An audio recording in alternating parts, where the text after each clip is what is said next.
jadi hari ini aku kedatangan tamu dan aku juga di rumahnya dia. Siapa namanya? Nuti Aulia. Dan hari ini aku bakal bahas tentang bagaimana caranya dapetin kerja sebagai transpuan. Yes, transwoman atau transpuan.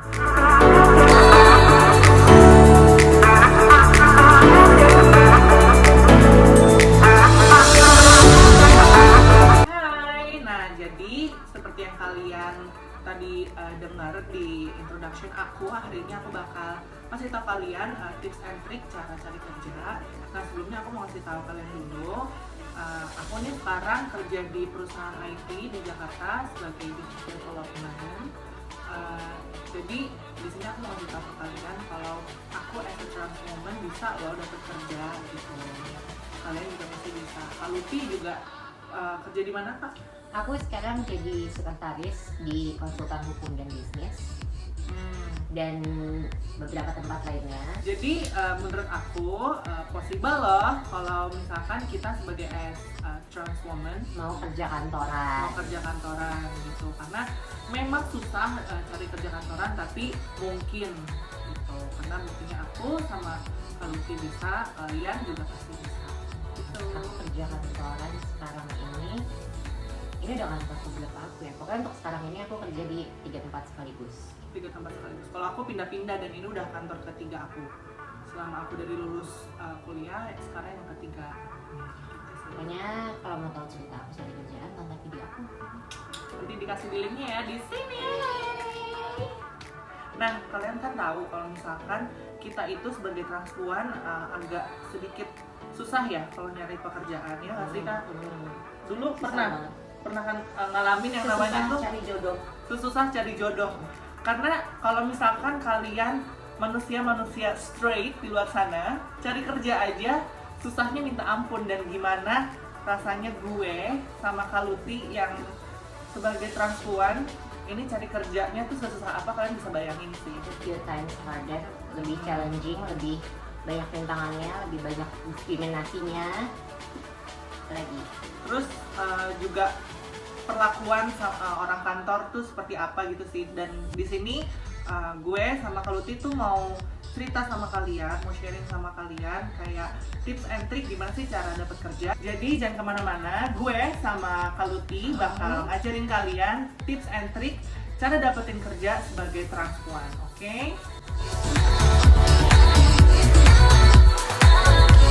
Jadi bagi kalian yang nggak tahu, sekarang tuh 2020 udah banyak kayak perusahaan-perusahaan startup yang didirikan sama anak-anak muda. Nah, kalian tuh bisa coba untuk apply di perusahaan seperti itu, ya nggak sih? Karena biasanya kan perusahaan-perusahaan yang kayak gitu mereka baru mulai dan isi orang-orang muda yang dimana biasanya lebih open minded dibandingin perusahaan-perusahaan yang udah lama ada dan isinya, apalagi kalau banyaknya lebih banyak isinya tuh orang-orang tuanya. Iya, sebenarnya sih nggak mendiskriminasi orang tua kalau mereka close minded, enggak juga sih, tapi memang kebanyakan kalau dari kalangan millennials itu akan lebih terima dan akan lebih apa ya, proses untuk menerima kita tuh lebih cepat dibanding mereka yang sudah lebih tua gitu. Dan setahu gue kalau CPNS itu kemarin terakhir yang gue baca dia nggak boleh LGBT. Nggak boleh sama sekali. Even gay pun nggak boleh kalau ketahuan. Nggak boleh. Jadi dan ya beruntungnya buat kalian yang misalkan gay atau lesbian itu lebih mudah. Lebih mudah karena ya. Kan kalau trans apalagi trans woman itu kan lebih kelihatannya tuh lebih besar. Kan kalau kita di luar sana udah berpenampilan sebagai perempuan apa segala macam, tapi kan most of us itu belum ganti KTP menjadi perempuan. Nah, itu yang jadi kendala. Tentunya kita nggak bakal bisa yang namanya kerja sebagai PNS gitu. Dan lihat website, sebenarnya kita cuma di Indonesia, yang gimana? Menurut gue, yang pertama kalian bisa lakuin adalah cari pekerjaan di startup. Dan yang kedua apa tadi kalian? Enggak, karena orang Indonesia cita-cita mereka adalah bekerja sebagai PNS. Oke, poin yang kedua, pastiin juga kalian itu memang punya skill. Jadi sebelum kalian dapat kerja, baiknya kalian asah dulu skillnya selagi kalian masih kuliah, selagi kalian masih magang ya. pergunakanlah waktu itu untuk mengasah skill kalian sebaik-baiknya. Sekarang sih setahu aku tuh banyak banget kayak apa ya, short term course gitu sih, yang kayak Purwadika Startup School kayak Ya. gitu-gitu. Kalian bisa masuk ke situ. Nggak, kalau kuliah kan 4 tahun biayanya mahal banget. Kalau ini lebih sebentar, dan kalian begitu lulus bisa langsung kerja gitu. Karena sertifikasinya juga udah diakui, udah diakui. bukan sembarangan. Dan kalau menurut aku di tempat-tempat kayak startup company yang pelatihan tempat startup itu, menurut aku mereka open minded, dan untuk kita pun sepertinya akan, maksudnya diterima-terima aja gitu loh. Asalkan kalian ada minat dan mau usaha untuk mencari pekerjaan gitu sih, karena kita harus fokus gitu ke depan kalau kita tuh mau cari kerja gitu. Dan harus tahu juga sih mau cari kerja itu di bidang apa. Iya. Jangan sampai kalian sebenarnya apa. Taruhlah contohnya misalkan kalian bisa bahasa Inggris atau kalian ngelamar bahasa Cina. Gimana mau terima? Kalian harus fokus apa yang kalian mau cari gitu sih. Nah, untuk poin yang ketiga adalah cari tempat di mana lowongannya itu banyak dan butuh orang gitu. Kayak misalkan kemarin itu perusahaan Shopee ya. Di Shopee ini tuh perusahaan yang nerima karyawannya tuh banyak banget, dan kemungkinan besar kita bisa diterima tuh di sana tuh lebih besar. Yang memang notabene nyari karyawan yang banyak gitu loh. Apa sih, quantity ya? Quantity gitu, itu sih. Tapi ya pastiin juga kalian punya kualitinya yang tadi udah disebut sebelumnya. Nah, hal yang gak kalah penting ketika nanti kalian interview itu adalah kejujuran. Kalau misalkan kalian merasa cantik banget ya kan, Gak ada yang tahu, gak ada yang tahu lo banci, mungkin gue mikir sebaiknya kalian harus tetap kasih tahu sih. Ya. Ini pengalaman gue ya. Gue pernah melamar kerja di detik.com, di Trans TV, dekat banget dari sini Trans TV. Di sana gue jujur, gue ngomong gue ini trans dan sebagainya. Mereka langsung saat itu nolak gue. Tapi gue fine, sangat fine. Kenapa? Karena mereka fair. Kenapa ngejelasin?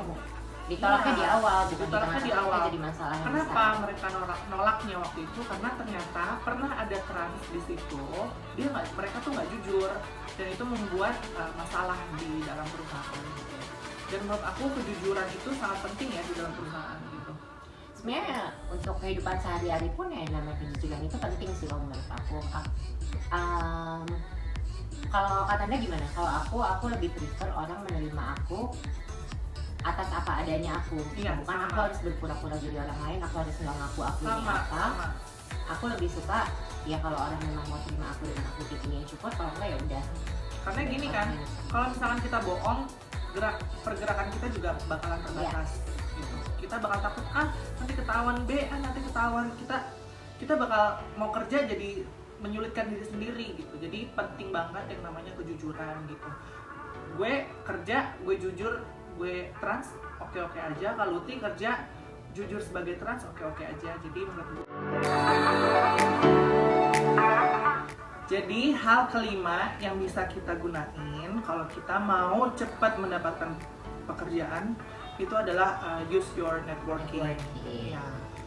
Pakai misalkan kalian punya temen, punya sahabat yang udah bekerja di perusahaan A, mungkin kalian bisa minta bantuan sama mereka, ya nggak sih? Karena itu menurut aku sangat membantu itu banget. yang paling membantu banget sih. Aku juga pertama kali banget bisa kerja karena bantuan orang.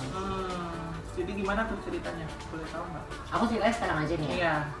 Iya. Jadi dulu itu waktu awal-awal banget aku mau kerja di tempat yang sekarang itu kan aku udah mengalami berbagai macam proses.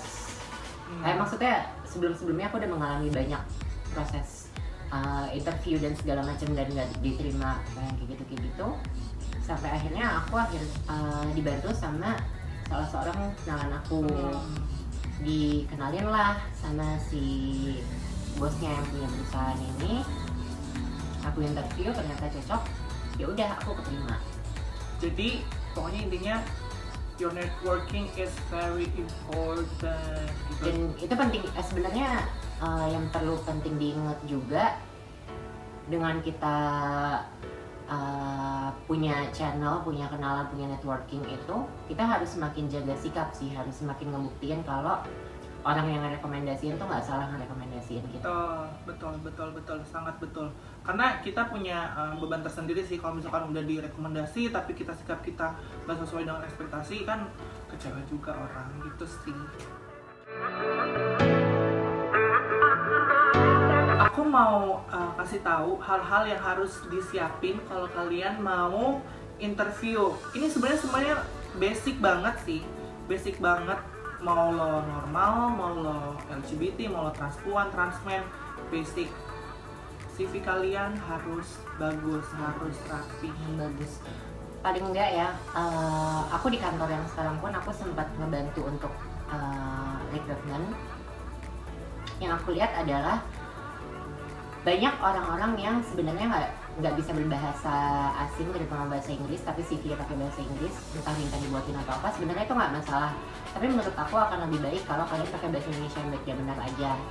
Karena percuma kalau kalian udah tulis CV bahasa Inggris yang bagus, tiba-tiba pas masuk bahasa Inggris kalian nggak bagus, ya kebohongan lagi. Gitu. Iya, jadi perusahaan bakal nilainya kok ini maksudnya nggak sesuai dengan apa yang dia tulis gitu. Kalau menurut aku CV ditulis dengan sesuai dengan kemampuan kalian, tapi ditulis dengan sebaik-baiknya gitu. Yang rapi, yang bagus, dan sekarang pun udah banyak juga situs-situs atau aplikasi yang menyediakan template CV yang bagus, kalian bisa pergunain. Itu semua banyak yang gratis, jadi nggak ada alasan lagi sih buat nulis CV cuma kertas, cuma isi biodata kayak dulu kalian isi dari teman-teman kalian. Dan yang paling penting kalau misalkan kalian ngirim email, buat itu harus ada body emailnya, ada subjeknya harus jelas. Jangan cuma tiba-tiba subjek CV siapa, langsung dikasih attachment ya, orang juga bingung. Harus kalau mau masuk ke rumah orang aja kita kan assalamualaikum apa gitu, permisi, sama aja kalau ngirim email juga harus ada seperti itunya gitu sih. Gitu. Dan yang keberapa tadi ya? Yang kedua kalau kalian mau interview adalah latihan bicara. Kalian harus bisa berbicara di depan interviewer. Kenapa? Karena ini menjadi poin penting ketika si interviewer ini memutuskan apakah mau dimasukkan ke perusahaan atau enggak. Aku mau dimasukkan. Oh, aku juga. Kalau dia kan udah punya laki ya, kalau gue belum. Ya jadi gitu. Iya, jadi pokoknya apa ya, tadi gue ngomong apa sih? Pokoknya kalian harus latihan bicara sebelum interview gitu. Bisa latihan sendiri di depan kaca. Jangan nanti di dalamnya. Maksudnya kalian harus latihan, jadi let it flow aja gitu. Sebenarnya kalau tips dari aku, tapi bisa disalahgunakan juga sih. Maksud aku gini loh, kalau aku udah gugup banget mau interview ya, aku kayak menerapkan dari hari sebelumnya. Aku tuh kayak selalu mikirnya it's just another date. Oh, oke. Biar aku tuh nggak gugup, biar aku kayak ya udah nyantai aja. Nah, gitu sih saran-saran dari aku sama Kaluti cara mendapatkan kerja as a trans woman atau transpuan di Jakarta atau di Indonesia. Gitu. Kalau misalkan gue sama Kaluti ada salah-salah kata, maafin ya. Kita nggak bermaksud gitu loh. Nggak ada maksud nyinggung sama sekali, nggak ada maksud mengecilkan pekerjaan lain siapapun apapun. Ini cuma kayak sharing experience aja antara aku sama Kaluti gitu sih. Dan kalau kalian mau sharing juga, mau tanya-tanya hal-hal lainnya, bisa komen di bawah ya. Betul, tinggal tanya aja, nanti aku bakal buat video. Jangan lupa subscribe dan like videonya Mas Anda, dan subscribe ke channel aku juga di Putih Aulia. Yes, nanti bakal gue kasih linknya. Jangan lupa sekali lagi like dan subscribe. Oke? Dah.